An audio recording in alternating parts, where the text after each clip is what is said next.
that have been given 5 years. So the court pushes the implementation of the gender rule to 2015 August. You can read for yourself and see there was nothing supporting that.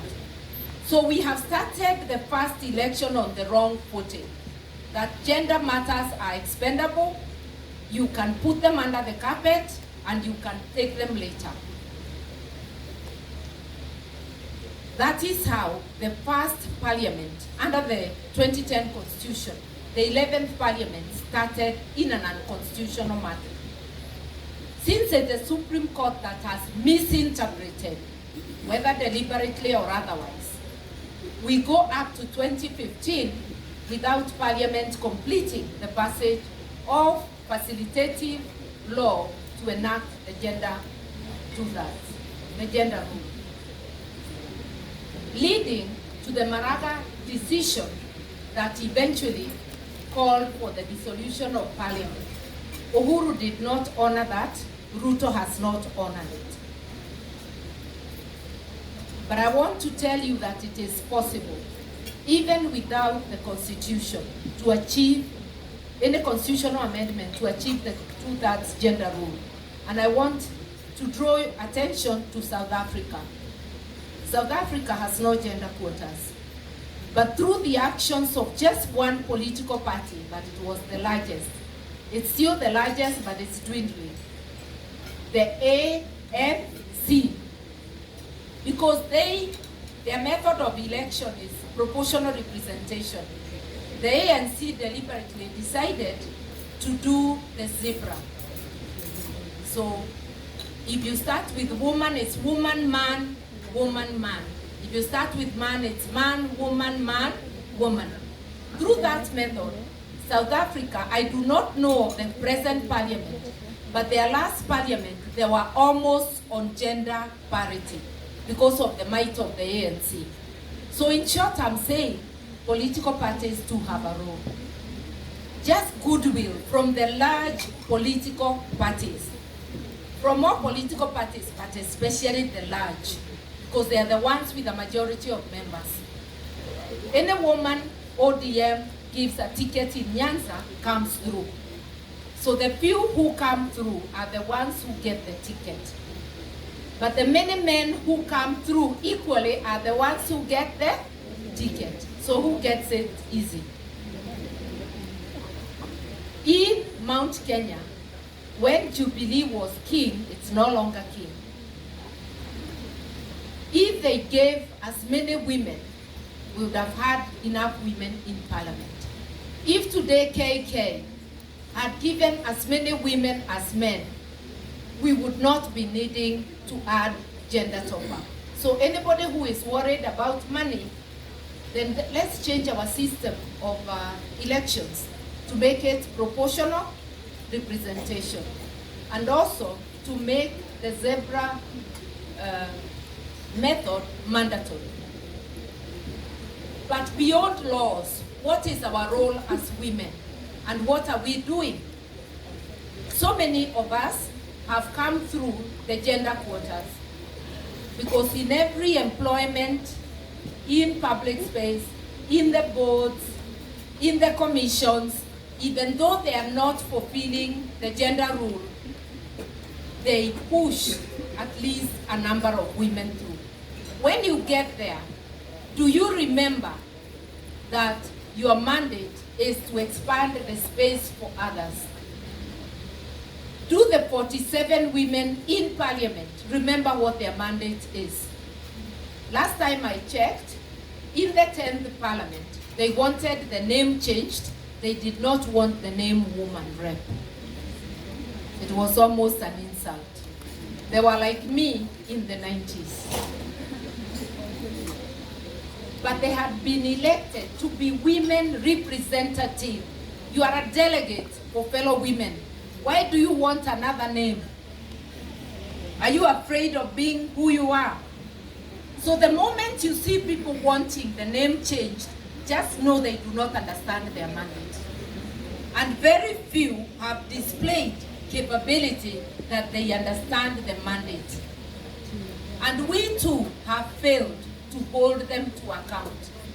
Therefore, when the Gen Z were demonstrating, I entered several spaces and the talk was, we do away with the women rep.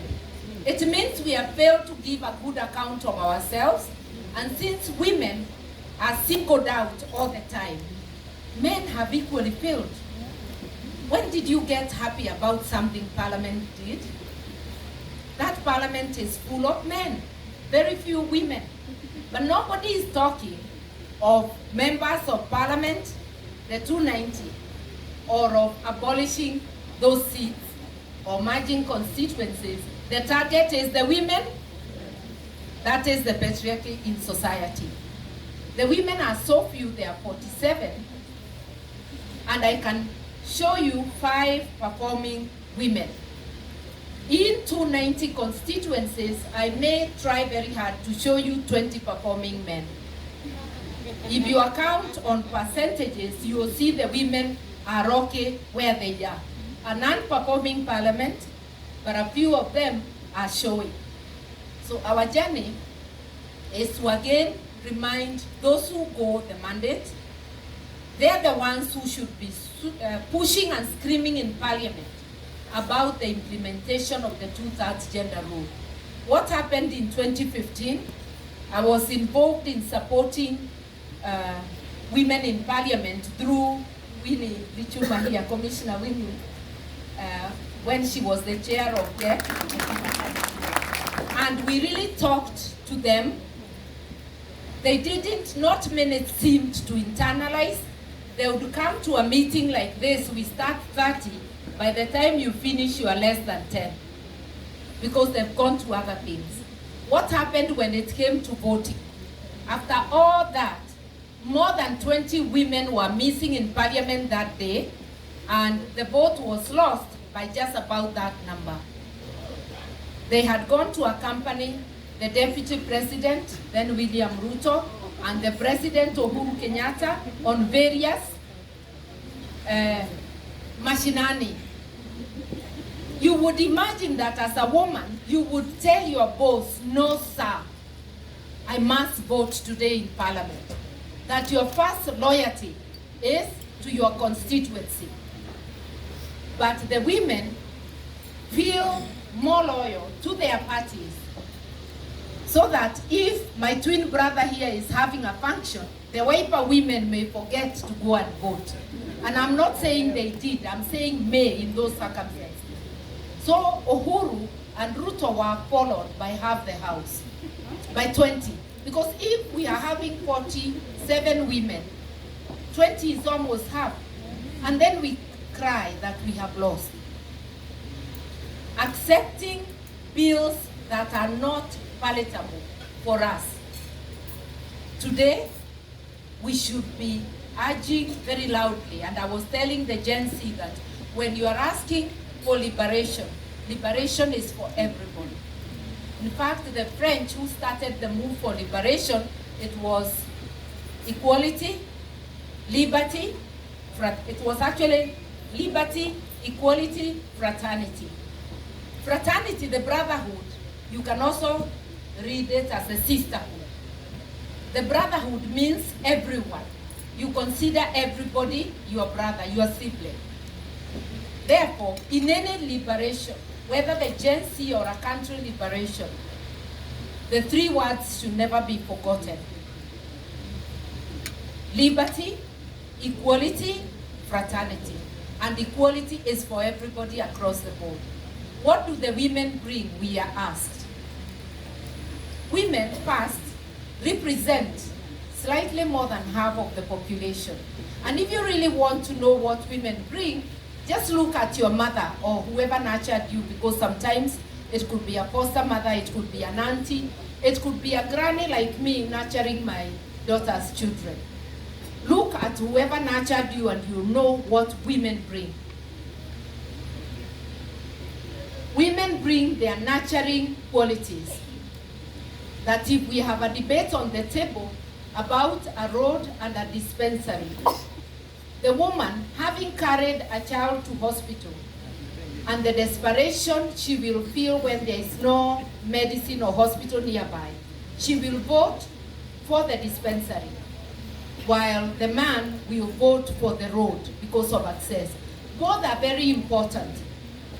That's why we must have her perspective and his perspective to be able to make balanced decisions. We will make roads, but we will not neglect dispensaries because she is there. By our nature, we have different perspectives and it's never complete. The jigsaw puzzle is never full without the perspective of both males and females. And when we want to be completely inclusive, even when we fight for gender, we will remember that among women are women with disabilities. Therefore, we will include them because their perspectives are important. If you don't have disability, you will not remember as closely as a person with disability. When we were trying to select, I was in the selection committee to select the 5 women commissioners after we passed the Review Act in '98. We went to the top floor of the Grand Regency. That was our venue. I always remember when Salome Muigai, who later became a commissioner of review, came for the interview, and the first challenge she challenged us is, did we think of access? When we went to the top floor, which you access the second topmost and you walk 1 floor. Did we consider that there are women with disabilities like her who will find it difficult? Someone with a wheelchair needed to be carried. She was not in a wheelchair, she was able to come out. But you can see those little things. You might say, yes, we will remember them. But we need a person living with a person with disability to draw your attention to the things that you may miss. We need a woman on the table to draw our brothers' attention to the things women hold dear. Women are the ones who fetch water. So as our brothers talk of other developmental issues, a woman will always remember water. There are things our brothers will remember which we may not remember quickly. Therefore, we need both perspectives. And then finally, a most obvious thing, talent resides in both men and women. And it's not you who choose it, it's the maker. You'll find I'm good at one thing, my brother is good at another. If you miss any one of us, you are missing half the talent. A country that does not employ the human resource, the female human resource, effectively loses out on 1/2 of its talents. And if you really want to win in development, in all matters, in human development, we have to take both men and women. So that in short is the journey for gender. I will now, in conclusion, compare us to our neighbors. Uganda already has attained the 2/3 gender rule. Why? It is not that our sisters there have fought harder than we have. Actually, we fight so hard. But we drop the ball close to the finishing line. We need political will to move forward. And in Uganda, they have Museveni, so they have the political will. Never mind what he does when they get there. That's another story for another day. In Rwanda, it's the Kagame factor. Leadership does matter. He is the one who has led the country to be the leading in the world on female representation in parliament. Do not ask me about everyday life, whether it is the same. That's a story for another day. We are seeking to have political will to enact, to implement, not to enact, the 2/3 gender rule, and I've given 2 options. You can do it through a constitutional amendment that resembles Article 177. In the case of Parliament, You can import that. You will still need numbers. And if there's no political will, there will sabotage us. You'll come close, maybe next time we'll miss 5. It will be a happy day when they will mobilize their members to pass everything. And mind you, when they want even something against the people passed, like the Finance Act 2023 and 2024, it passes just like that, with all the numbers. And it happened the same in the Uhuru government. So it is lack of political will. How do we generate the will? If all the women stand up, if you take it as your personal responsibility, and we take it as our collective, within a political party, you are able to tell the leader, be he president or otherwise, that you must do this for us or we are going to exit your party. But if you are only pursuing what's good for you, you want favors. You already are in parliament, but you want favors. If you are a minister, you are fearing being sacked. Surely, if you are sacked, isn't there somewhere you came from? Don't we have loyalty to the cause? We must be able to say to hell with the job, even to make me a slave. I would rather live on my feet, not on my knees. So we as women are lacking in commitment. Not all of us, but those in positions that we held. Please let us add our voices. We were talking with the Vice Chair of FIDA, and I am saying we need to hear more of FIDA on those issues. We need to hear more of the female-led LSK, and well done, Madam President. She's done so well during this time of crisis. I remember of no chair who leads from the front, actually going to police stations and going to court. Well done. And I want to applaud lawyers, both male and female, because the last council was predominantly female. This council has a female head and a significant number of women lawyers. So it appears the legal profession is again showing leadership in this field. I am glad that in this country, many professional bodies, at least more than 3-4, have been led by women and are being led by women. It was unheard of. When we campaigned for Rachel Omamo to be the first LSK head, it was difficult. We lost round 1. The next time, we made it. Now, Faith did not need to be campaigned for. She had already made her showing as the vice chair. And the lawyers were not so averse to female leadership.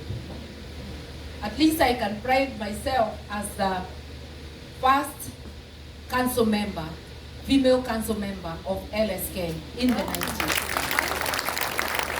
I went into politics. We pushed Rachel. At that time, we pushed Martha Koome.